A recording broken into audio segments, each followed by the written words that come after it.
So how do you get unstuck? Let's talk about it.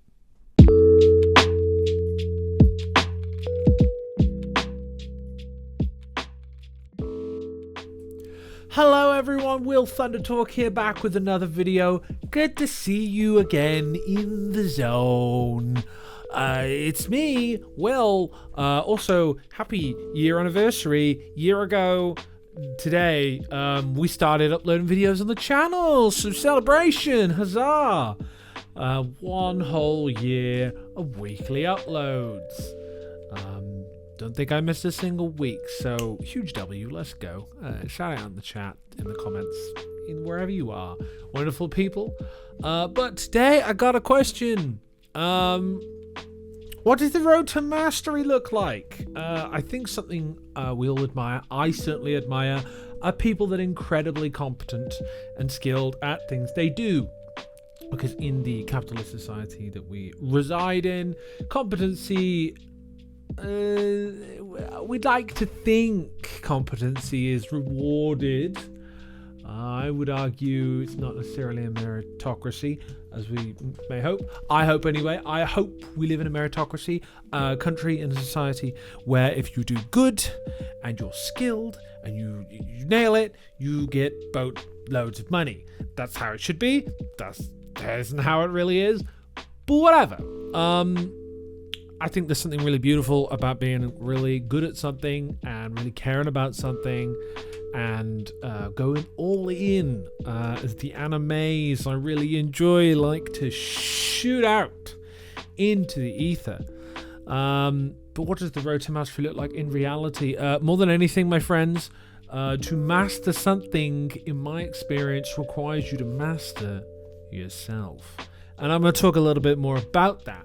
So I think you need to understand your own, so like when you're in the process of, I think with everything, regardless of what it is, you need to train some way, you need to practice, right? There needs to be a degree of practice to get to mastery, and to be in flow, which is an essential ingredient, emo, you have to kind of understand yourself, understand how to get in flow, understand how to not be pulled out of that moment and be obsessively focused. And the scene I think that really jumps into my head when I think about that is if y'all have seen Demon Slayer, the scene with the upper fifth, the guy with the weird eyes, the weird googly eyes, that wants to make his art out of people. He's attacking the Mist Hashira, and there's a swordsman. This is the swordsmith village arc, and your boy swordsman guy is just obsessively going at his sword. He's getting hit by the big bad, the big upper moon rank demon guy, and he's ignoring him, and he's continuing on with his task. That is like obsessive, right? But he's like demonstrating a degree of mastery in that because he makes really good swords. I think this extreme is something that we kind of idolize a lot. Japanese culture certainly idolizes a lot, but I think a lot of us really admire. I think it's part of the appeal internationally of anime to be the bestest of the best ever to be best. You know, Pokemon, I want to be the very best that ever was. To catch them is my real test, to train them is my cause. Having that absolute deep desire to want to be excellent, fantastic, fun-dabby-dozy at the thing you like is a huge message in anime, and anime is internationally enjoyed and loved by many. I'm certainly one of them. But I digress. What does the road to mastery look like? At first you have to kind of like shut stuff down, right? So in a world of abundance, in a world of being able to flick and see literally the absolute masters of anything you want, man, the search engine right above, you type in their best guitarist in the world, you'll see some people that could be on that list. You type best mechanic in the world, you'll find people on that list. Best doctor in the world, you'll find people on that list. Best whatever, you will find the best, right? That is what the internet provides in its boatload. Best YouTuber, Mr. Beast, if you go off the numbers and the metrics, you'll find it, right? So when we can see the absolute peak of mastery, whenever we want, however we want, I think all of us just assume, some of us might anyway, I don't, some of us don't, but some of us will assume dude, they're just born that way. They're just built different. I don't think they're built different. I think it's a combo of reinforcing certain patterns and ideas in your head. I really think it's about what you think about. What you think about is how you get to the road to mastery.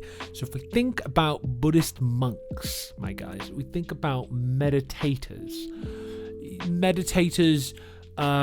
Literally, in my opinion, meditation is the practice of present repetition. That's how I define meditation.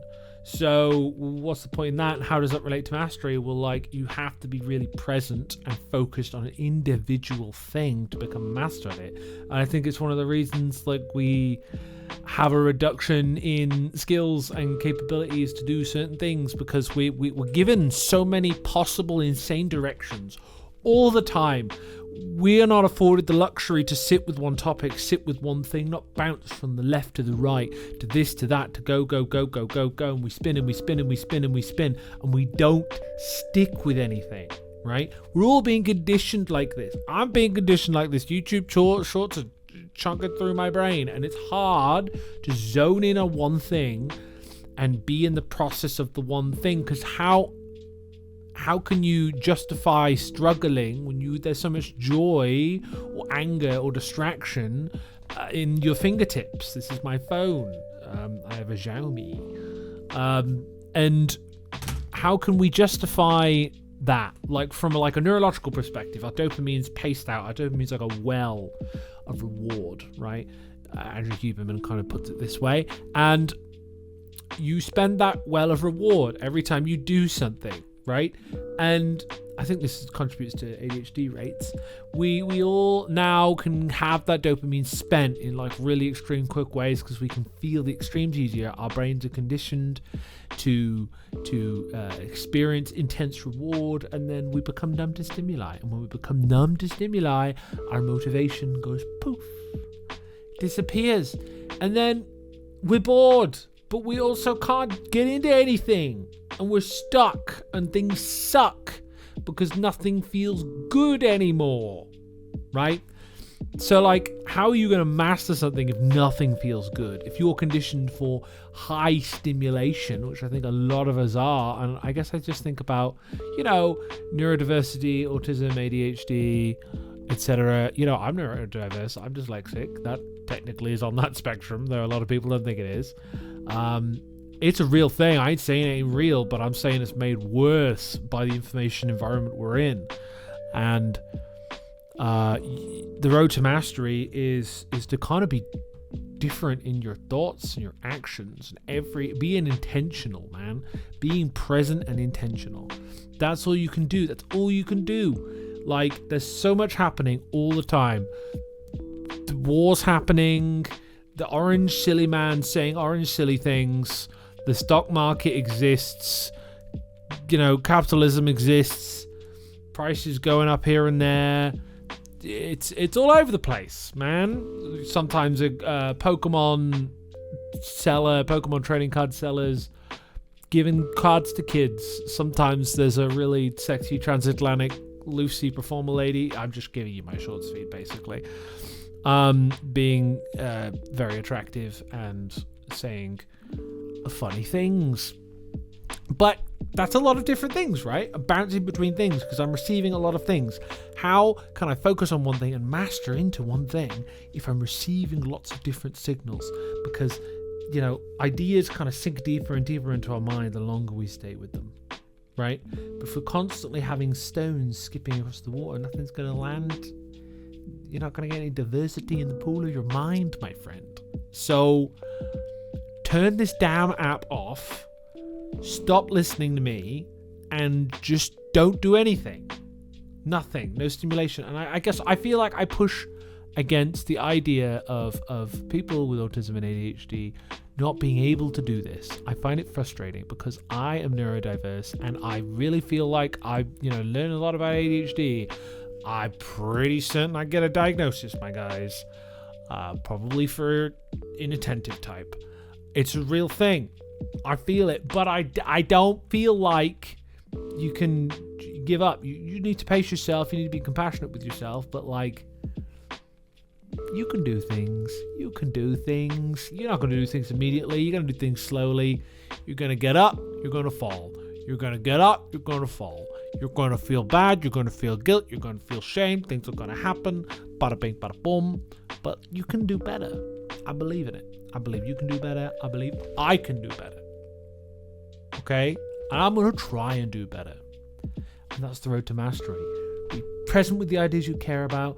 Minimize your information radius. Think about a few things repeatedly. Think about your music over and over again. Try and think about my music over and over again. The more I think about it, the more my ideas can percolate. Then I go and move and do nothing and let it percolate in the back of my brain. And then I come back to it and I go and try something. And maybe that works, right? That's a cycle of mastery. Your default mode network doing stuff in idle. And then you come back into the active, and then you're like, I'm going to try something, some ideas that have been piddling in my brain. And then I'll get annoyed, and then I'll hit a wall, and then I'll stop, and then I'll go and rest, and you go back and forth, and you do that for thousands of hours. And then bam, you're a master of something. Pretty much. That's my take. I've been Will. You've been wonderful. Take care of yourself. Good day. Bye.